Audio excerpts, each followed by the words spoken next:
G'day legends. Tonight I'm doing a GenXplorers favourite. It's the Italian lasagna. Aussie style. Not much difference. Anyway, to get started, 2 cans of diced tomatoes or any sort of tomatoes, half a kilo to a kilo of beef, that is optional. Lasagna sheets, we've gone fresh because they're really cheap these days. It's actually cheaper than buying the horrible hard pasta sheets, yeah. We've got 125 grams of grated cheese, a teaspoon of Worcestershire sauce. We've got 2 cups of milk. We've got a couple of cloves of garlic, onion, 2 bay leaves. We're going to grate some nutmeg. We've got 60 grams of butter, and we've got some salt, pepper, a teaspoon of sugar, and a teaspoon of oregano. And we've also got 1/3 cup of corn flour, and we'll have some, I think it's about, okay, so first we're just going to cut up our onion. I'm going to dice it.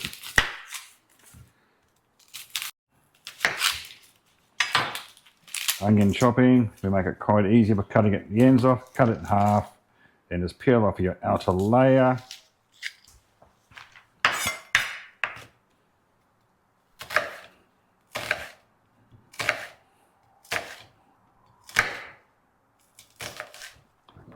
I'll speed it up if I have to.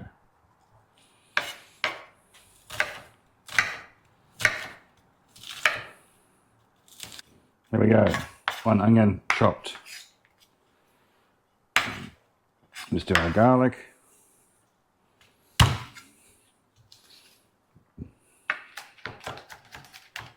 Just roughly chopped.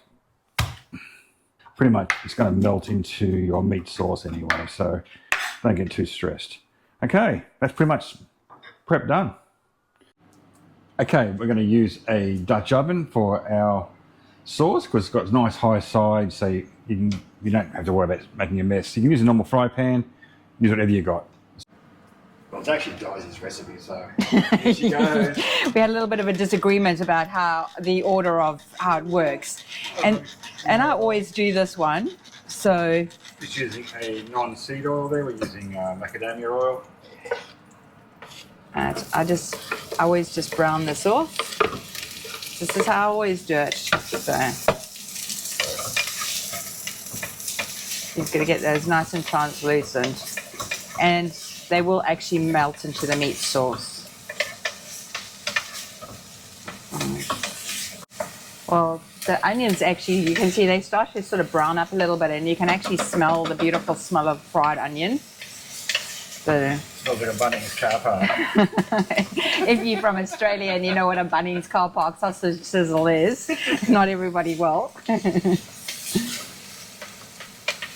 going to just put a little bit more oil in.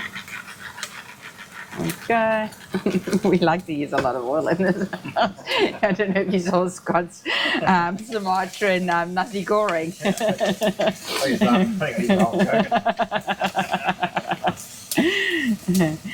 And then you can see how it's browning up there. You don't want to add your garlic too soon. Yeah, because garlic will burn. Yeah. I just throw the garlic in now. Yeah, just. I don't actually even really cook it that much because nothing worse than burnt garlic. And then I just throw my meat in. There you go.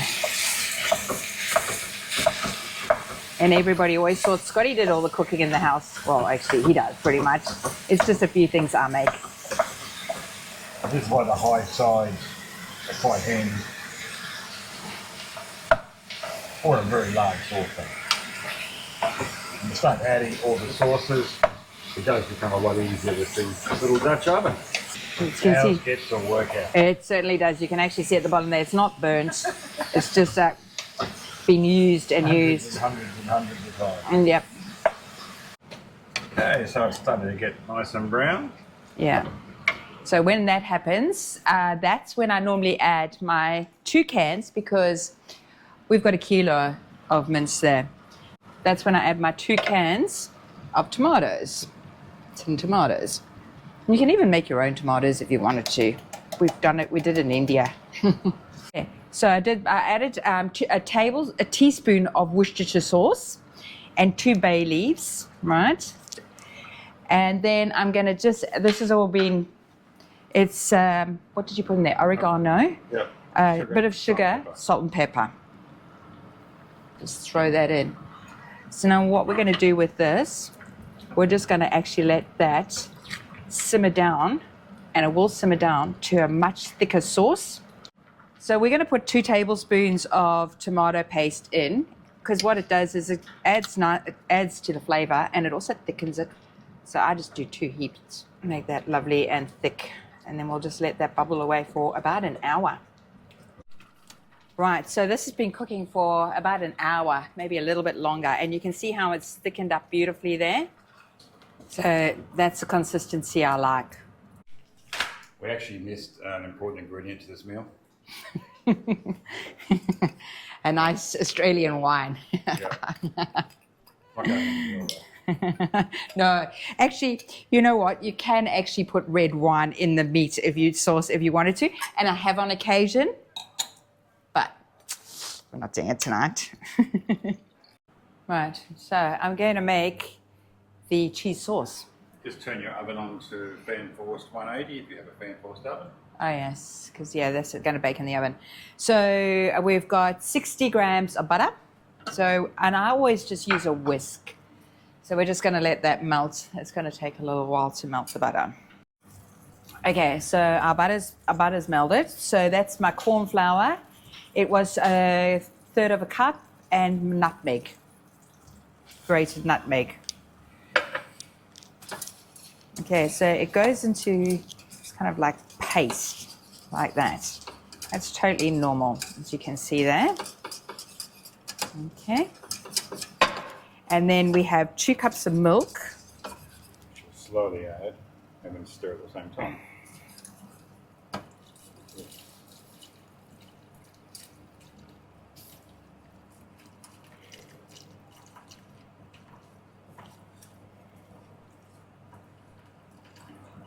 You can actually see it's actually coming to the boil there. But you use 2 cups of milk, so I'm going to use 2 cups of milk. Okay. Well, it takes a little while, but you'll be able to feel it. It starts to thicken. And once it starts to bubble and thicken, that's when I'll add my cheese. Yeah, it goes all clumpy. They put something in it. Yeah, definitely, to stop it from clumping. Yeah. Yeah. It's not hard to grate your own cheese. It's a couple like cheaper. Yeah, you can buy a massive big block and just grate and put in the fridge. That's what we do. And there you go. See? That's beautiful. Béchamel sauce. And you can add salt and pepper to that, to your liking. This is the way I like to do it. I like to put a layer of sauce, very thin layer, on the bottom. Yeah, well, it stops the pasta from sticking to the bottom. Yeah. So, right, now I'm going to pour a little bit of sauce over this. So that's our meat layer on the bottom there. And I'm just going to pour a bit of a sauce layer over that.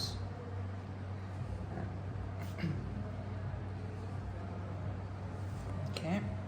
And then you just I just mix it in like that. Okay. What's next?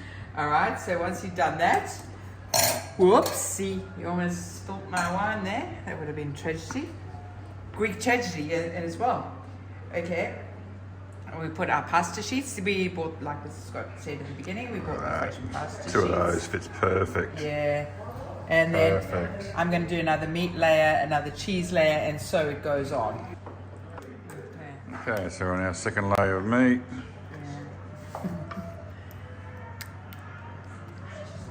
And then we put obviously with the meat sauce, and then the cheese sauce, and then we bake it in the oven for 45, how long do we do? 45 minutes? 45. Yeah, 45, 180 degrees. Enough time for a bottle of wine or 2.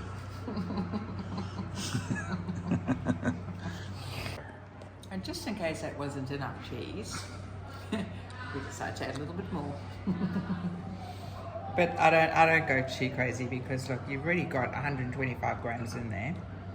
I mean, to be like That's only 30 grams each. Oh yeah, I suppose so. Yeah, might as well go crazy. If we eat a quarter of them, I'm not going to eat a quarter of that each, though. Oh, you never know. I'm pretty hungry right now. It could be that good. Yeah. So there we go. So here we go into a oven preheated at 180 degrees. Best part about this meal, gives us time to have a little another drink. another drink. Oh, oh yeah. We have taken our lasagna out of the oven and look at that, golden brown. Let it rest for about 5 minutes before you cut it, so you can actually, it kind of settles like a steak. Okay, it's time for the taste test. Right. Hasn't cooled yet, so No. we've all seen Daisy burn her mouth on the green curry in Bangalore. Oh, you know what? Oh, you're not. Boom shaka.